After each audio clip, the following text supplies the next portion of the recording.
Angkatan bersenjata Rusia sampai saat ini masih terus konsisten menjalankan misinya di medan pertempuran.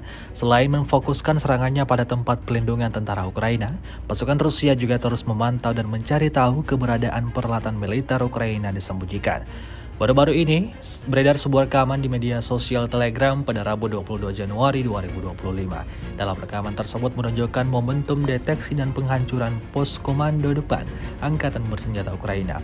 Beberapa awak UAV musuh serta perahu sungai yang tersembunyi di bawah jaringan kamuflase di bawah lengkungan jembatan.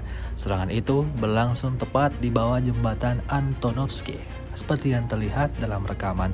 Hingga video ini beredar, beragam respon diberikan warganet.